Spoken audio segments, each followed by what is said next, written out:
રાજકોટ જિલ્લામાં પણ સતત બીજા દિવસે વરસ્યો વરસાદ। ધોરાજી શહેરમાં સતત બીજા દિવસે ગાજવીજ સાથે ધોધમાર વરસાદ।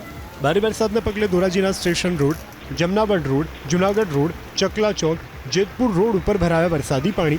આ તરફ તાલુકાના નાની પરબડી, ફેરણી, મોટી પરબડી સહિતના ગ્રામ્ય વિસ્તારોમાં પણ વરસ્યો ધોધમાર વરસાદ।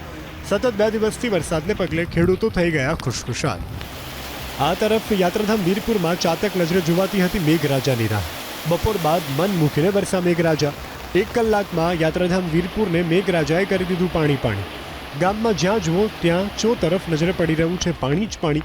લાંબા વિરામ બાદ વરસાદથી ખેડૂતોના પાકને થશે ફાયદો, તો આ તરફ અસહ્ય ઉકળાટમાંથી વીરપુરવાસીઓને રાહતનો થયો છે અનુભવ। ગોંડલમાં પણ સતત બીજા દિવસે મેઘરાજાની મહેર।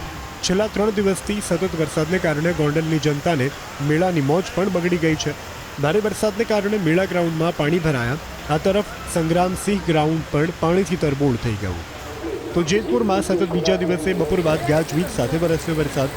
લોકમેળો શરૂ થતાં જ વરસાદ તૂટી પડતા લોકોની લોકમેળાની મજામાં ભંગ પડ્યો છે। ગઈકાલે પણ વરસાદને પગલે મેળાની રાઇડો બંધ કરવી પડી હતી। આ તરફ 2 દિવસથી વરસાદથી ખેડૂતો ખુશખુશાલ થઈ ગયા। ખેડૂતોના કપાસ, મગફળી, સોયાબીન સહિતના પાકને થશે ફાયદો।